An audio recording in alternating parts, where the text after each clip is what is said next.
kita tidak mengenal istilah mayoritas dan minoritas. Sejak awal bangsa ini kita tidak pernah memperkenalkan istilah formal yang namanya mayoritas, minoritas. Kita juga tidak mengenal agama yang paling istimewa, dominan di Republik ini.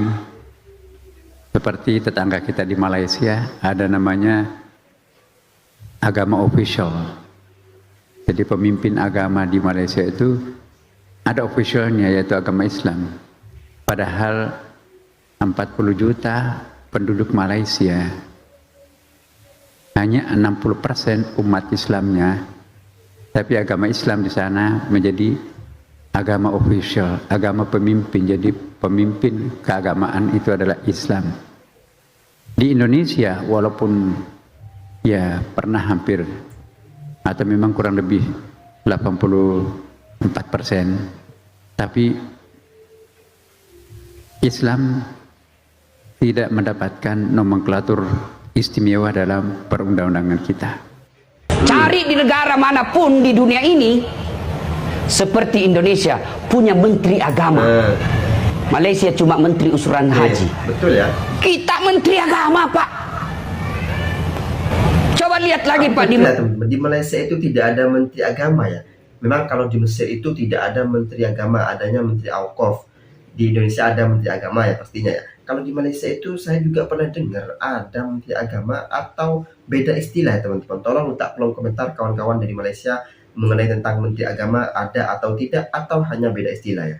Assalamualaikum warahmatullahi wabarakatuh. Halo teman-teman dimanapun kalian berada, saya harap dalam keadaan sehat walafiat dalam lindungan Allah Subhanahu Wa Taala. Amin ya rabbal alamin.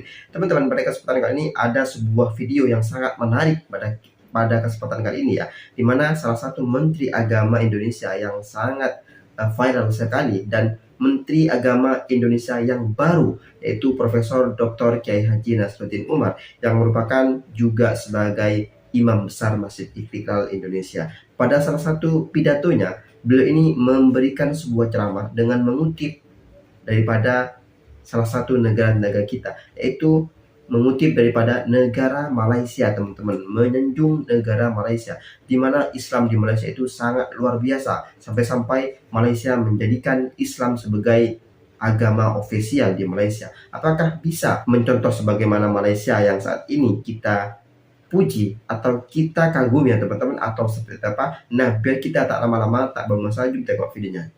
Assalamualaikum warahmatullahi wabarakatuh. Waalaikumsalam warahmatullahi wabarakatuh. Sahabat-sahabat, rakan-rakan semua, saya ucapkan jutaan terima kasih kepada Bapa Menteri Agama Indonesia yang baru, Profesor Dr. Kiai Haji Nasaruddin Umar, kerana sudi melapangkan masa pada hari Ahad ini untuk membawa saya mengunjungi di sekitar Masjid Istiqlal. Untuk makluman sahabat-sahabat semua, Yang Mulia Menteri Agama Indonesia ini adalah merupakan the Grand Imam ataupun Imam Besar Masjid Istiqlal, macam masjid negara kita di Malaysia. Jadi beliau telah diarahkan oleh Presiden Prabowo, Presiden Indonesia yang baru, untuk meneruskan tugas beliau sebagai Grand Imam ataupun Imam Besar di Masjid Istiqlal sambil menjawab jawatan yang baru sebagai Menteri Agama.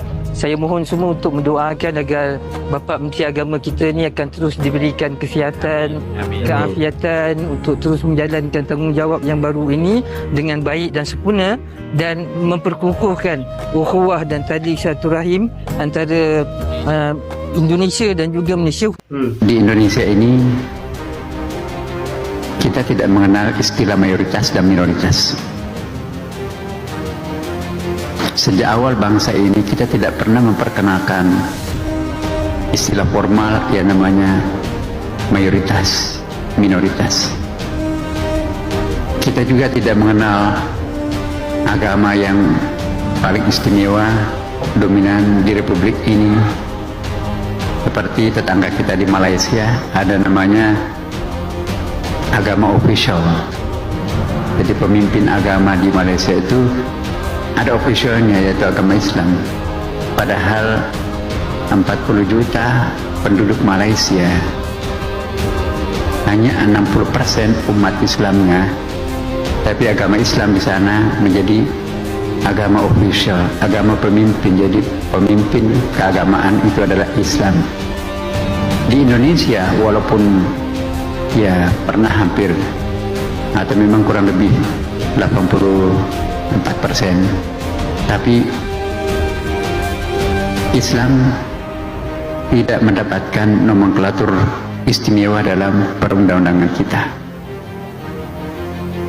dan semuanya berada di bawah ketuhanan yang Maha Esa. Di dalam Islam pun juga memang Bapak Ibu sekalian, ya, kita tidak kenal apa yang disebut dengan eklesia atau iriyah, mayoritas minoritas. Bahkan dalam Al-Quran menarik sekali, ya, ada ayatnya yang mengatakan begini,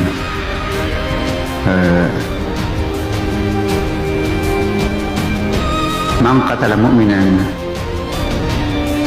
barang siapa yang membunuh, barang siapa melenyapkan, man qatala nafsan, saya ulangi, man qatala nafsan bighairi nafsin aw fasadin fil ard faka'annama qatala an-nasa jami'a wa man ahyaha faka'annama ahyan nasa jami'a. Yang artinya begini Bapak, barang siapa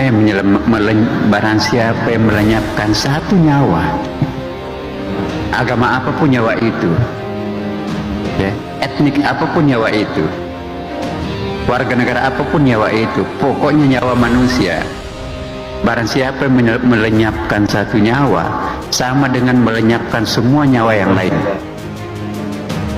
Dan sebaliknya, barang siapa yang menghidupkan satu nyawa sama dengan menghidupkan semua nyawa-nyawa yang lain. Itu ayat Al-Quran.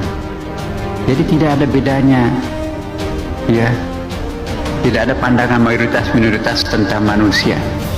Walaqad karamna bani Adam, Allah memuliakan anak cucu Adam. Enak sekali Quran itu menggunakan istilah seperti ini.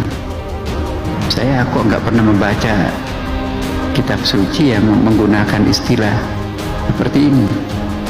Siapapun merasa anak cucu Adam, ya, saya kira kita di sini kan anak cucu Adam semuanya kan. Siapapun anak cucu Adam, wajib hukumnya untuk kita muliakan. Bahkan bukan saja pada masa hidupnya, mematahkan tulang rusuk mayat, kata Nabi, sama dosanya kalau mematahkan tulang rusuknya orang hidup. Dalam hadis lain, menginjakkan perut makam itu, ya, di makam itu sama sakitnya kalau kita menginjak perutnya orang hidup. Kuburan pun harus dihormati. Begitu mulianya manusia itu di mata Islam. Karena itu saya menemukan banyak sekali persamaannya dengan agama Konghucu. Begitu kan Pak Budi? Buku-bukunya Pak Budi banyak, pendek-pendek, kecil-kecil, tapi ya sama. Abrahamic religion, Hindu, Buddha, Kristen, Katolik, semua agama yang ada di Indonesia punya pandangan yang sama. Inilah indahnya agama.